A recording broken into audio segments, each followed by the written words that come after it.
இங்கே தமிழ் செல்வி ரொம்பவே சந்தோஷமாக இருக்காங்க. என்னதான் இங்கே சேது என் மேலே கோவமாக இருந்தாலும் என் குடும்பத்து மேலேயும் என் தங்கச்சி மேலேயும் ரொம்பவே பாசமாக இருக்க போய் தான் இங்கே என் குடும்பத்துக்குன்னு ஒரு பிரச்சனை வரும்போது அந்த ஹோட்டலை காப்பாற்றுறது மட்டும் இல்லாமல் என் தங்கச்சியவும் காப்பாற்றிருக்காரே அப்படின்னு சொல்லி இங்கே தமிழ் செல்வி ரொம்பவே சந்தோஷமாக இருக்காங்க. அது மட்டும் இல்லாமல் மலர் மட்டும் இந்த விஷயத்த சொல்லாமல் இருந்தால் என்னால் என் வீட்டில் உள்ளவங்களையும் காப்பாற்றிருக்க முடியாதுன்னு சொல்லி கண் கலங்குறாங்க.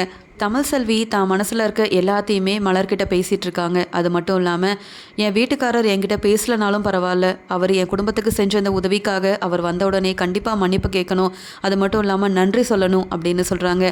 அதுக்கு மலரும் என்னதான் சேது உன் மேலே கோவப்பட்டாலும் இங்கே ராஜாங்க மாமா அவமானப்பட்டுட்டாங்கன்னு உன் மேலே கோவத்தை காட்டினாலும் உன் குடும்பத்து மேலேயும் உன் மேலேயும் இருக்கிற பாசம் குறையவே இல்லை. அதனால இந்த விஷயத்தை அப்படியே விட்டுட்டு உன் அப்பா அம்மா கிட்ட மறுபடியும் சொல்லி வை. கண்டிப்பாக இந்த ஈஸ்வரியால் இன்னொரு தடவை பிரச்சனை வந்தாலும் ஆச்சரியப்படுறதுக்கு இல்லை. ஏன்னா உங்கள் குடும்பத்தையே ஏதாவது செய்யணும்னுட்டு இந்த ஈஸ்வரியத்தை என்னென்னவோ பெரிய பெரிய திட்டம் போட்டுட்ருக்காங்க. இனிதான் உங்கள் குடும்பத்தில் உள்ள எல்லாருமே கொஞ்சம் உஷாராக இருக்கணும். இந்த தடவை சேது இருக்க போய் எல்லாமே சுமூகமாக முடிஞ்சுது. பிரச்சனை எல்லாத்தையுமே சேதுவே பார்த்துக்கிட்டாரு. ஆனால் இனி வரக்கூடிய பிரச்சனை எல்லாத்தையுமே அவங்க சமாளிக்கணும்னா அவங்க நல்லபடியாக உஷாராக இருந்து தான் ஆகணும் அப்படின்னு சொல்கிறாங்க. அது மட்டும் இல்லாமல் இங்கே சேது இருக்கிற வரைக்கும் உனக்கு மட்டும் இல்லை உன் குடும்பத்துக்கும் எதுவுமே ஆகாது. சேது மேலே நம்பிக்கை வை, அது போதும் அப்படின்னு சொல்கிறாங்க மலர்.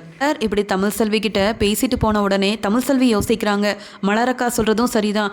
ஏதோ நம்ம ஹோட்டலில் உண்டு இல்லைன்னு செய்கிறதுக்காக இந்த தாமரை தான் இப்படி ரவுடி ஆளுங்களெல்லாம் அங்கே அனுப்பி விட்டுருக்காங்க. அதனால் இவ்வளோ பெரிய பிரச்சனையாயிருக்கு. இந்த முறை சேது போனதால் ஒன்றாகாமல் எல்லாருமே நல்லபடியாக இருக்காங்க. அப்பா அம்மா கிட்ட சொல்லி மறுபடியும் இப்படி பிரச்சனை வராமல் அவங்கள ரொம்பவே கவனமாக இருக்க சொல்லணும். ஃபோன் போட்டு இந்த விஷயத்தை அப்பா அம்மா கிட்ட பேசணும் அப்படின்னு நினைக்கிறாங்க தமிழ் செல்வி. பக்கம் ஈஸ்வரியும் தாமரையும் பேசிகிட்டு இருக்காங்க. இங்கே தாமரை சொல்லிட்டு இருக்காங்க ஈஸ்வரி கிட்ட, நாம் அந்த தமிழோட ஹோட்டலை ஒன்றும் இல்லாமல் பண்ணணும்னுட்டு ஆளெல்லாம் அனுப்பி வச்சோம். ஆனால் நாம் நினச்ச மாதிரி எதுவுமே நடக்காமல் சேது அந்த நேரத்துக்கு அங்கே போனதால் எல்லாரையும் காப்பாற்றிட்டான். நாம் நினச்சதும் நடக்காமல் போயிடுச்சு. சேது எந்த இடத்துல இருந்தாலும் அங்கே நம்ம அனுப்பின ஆளுங்க கண்டிப்பாக போக மாட்டாங்க. ஏன்னா எல்லாருமே சேதுக்கு ரொம்பவே பயப்படுவாங்களே. அப்படி இருக்கும்போது தமிழோட குடும்பத்துக்கு பக்கபலமாக சேது இருக்கான்னு தெரிஞ்சால் நாம் இனி ஆள் அனுப்பினாலும் கண்டிப்பாக யாரும் போக மாட்டாங்க. நாம் போட்ட திட்டம் எப்படி இப்படி எல்லாருக்கும் தெரிய வந்தது? சேதுவுக்கு இந்த திட்டத்தை யார் சொல்லியிருப்பான்னு தெரியல. சரியான சமயத்துக்கு அங்கே சேது போக வாய்ப்பே இல்லை. அப்படி இருக்கும்போது இந்த தமிழோட குடும்பத்தை எப்படி சேது போய் சரியான சமயத்தில் காப்பாற்றினான்னு ஒன்றுமே புரியல. அப்போ நம்ம பேசுகிற எல்லாத்தையும் யாரோ கவனிக்கிறாங்களா? இங்கே யாரோ அதை கவனித்து தமிழுக்கு சொல்லியிருக்காங்க.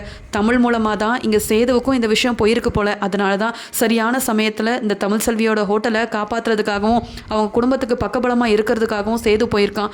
என்னவோ சேது தமிழ் செல்வி மேலே ரொம்பவே கோவமாக இருக்கிற மாதிரி எல்லார் முன்னாடியும் காட்டிக்கிட்டாலும் தமிழ் செல்வியோட குடும்பத்துக்கு ஒரு பிரச்சனைனா எதை பற்றியுமே யோசிக்காமல் அங்கே போய் நிற்கிறானே இந்த சேது, இவன் மனசு மாறவே மாட்டானா அப்படின்னு சொல்லி பேசிகிட்டு இருக்காங்க தாமரையும் ஈஸ்வரியும். தாமரையும் ஈஸ்வரியும் யாருக்குமே தெரியாமல் ரூமில் பேசிகிட்டு இருக்கும்போது அந்த பக்கமாக போன மலர் யோசிக்கிறாங்க, மறுபடியும் இவங்க ரெண்டு பேரும் ஒன்று சேர்ந்து திட்டம் போட ஆரம்பிச்சிட்டாங்களா? அதனால தான் இப்படி யாருக்கும் தெரியாமல் தனியாக போய் பேசிக்கிறாங்களா? இப்போ என்ன பேசுகிறாங்கன்னு கேட்போம் அப்படின்னு சொல்லிட்டு ஜன்னல் பக்கமாக நின்று எல்லாத்தையுமே கேட்டுட்டு இருக்கும்போது அதை ஈஸ்வரி பார்த்துடுறாங்க. உடனே ஈஸ்வரி தாமரை கிட்ட, அங்கே பாரு, இந்த மலர் மேலே தான் எனக்கு சந்தேகமாக இருந்தது. ஆனால் இப்போ நம்ம பேசுகிறத இவன் ஒட்டு கேட்குறான்னா முன்னாடி நம்ம போட்ட திட்டத்தையும் ஒட்டு கேட்டு தமிழ் செல்வி கிட்ட கண்டிப்பாக சொல்லியிருப்பா.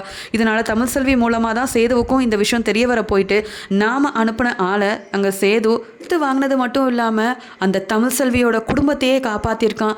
இந்த தமிழ் செல்வியை ஒரேடியாக வீட்டை விட்டு வெளியில் அனுப்பலான்னு நினச்சா இவ இங்கேயே இருந்து இந்த மலர் தமிழ் செல்விக்கு எல்லா விதத்துலையும் சப்போர்ட் பண்ண போய் தான் நாம் போடுற திட்டம் எல்லாமே இப்படி வெளியில் போயிட்டுருக்கு போல அப்படின்னு யோசனை பண்ண ஈஸ்வரியும் ரொம்பவே கோவமாக அங்கே நின்றுட்டு இருந்த மலரை கூப்பிட்டு, என்ன செஞ்சிட்ருக்க? நாங்கள் என்ன பேசுகிறோம் ஏது பேசுகிறோன்னு வேவு பார்க்குறது மட்டும் இல்லாமல் இப்படி யாரெல்லாம் என்ன பேசுகிறாங்கன்னு ஒட்டு கேட்டு அது எல்லாத்தையுமே சேதுக்கிட்ட சொல்லி கொடுத்து எங்கள் திட்டத்தை ஒன்றும் இல்லாமல் பண்ணுறதுக்காக தான் இப்படியெல்லாம் பண்ணிகிட்டு இருக்கியா அப்படின்னு கேட்குறாங்க. அதுக்குடனே மலரும், என்ன இப்படி பேசுகிறீங்க? நான் யாருடைய பேச்சையும் கேட்கறதுக்காக வரலை, நீங்கள் செய்கிறது மட்டும் சரியா என்ன அப்படின்னு கேட்குறாங்க. அதுக்கு ஈஸ்வரி, நாங்கள் என்ன செஞ்சால் உனக்கு என்ன? அதை பற்றி எதுக்காக நீ தமிழ்கிட்டலாம் போய் சொல்லிட்டு இருக்க அப்படின்னு கேட்கும்போது, யார் பேசுகிறதையும் கேட்டுட்டு போய் நான் தமிழ் செல்விக்கிட்ட சொல்லலை, ஆனாலும் நீங்கள் ரெண்டு பேரும் பண்ணுறது தப்புன்னு மட்டும்தான் நான் சொல்ல வரேன் அப்படின்னு சொல்லும்போது, என்னையே எதிர்த்து பேசுகிறியா அப்படின்னு சொல்லி இங்கே ஈஸ்வரி ரொம்பவே கோவமாக மலரை பலார்னு வைக்கிறாங்க. உடனே மலர் அழுதுகிட்டே, நான் எந்த தப்புமே செய்யலை, நீங்கள் தான் என்னை பற்றி தப்பாக நினச்சிட்டு இருக்கீங்க அப்படின்னு சொல்ல, இன்னொரு தடவை நாங்கள் பேசுனதை ஒட்டு கேட்குறதோ இல்லை வெளியில் சொல்கிறதோ ஏதாவது செஞ்சேன்னா நான் பார்த்துட்டு சும்மா இருக்க மாட்டேன்டி அப்படின்னு சொல்கிறாங்க. உடனே மலர் அங்கேருந்து அழுதுகிட்டே போயிடுறாங்க.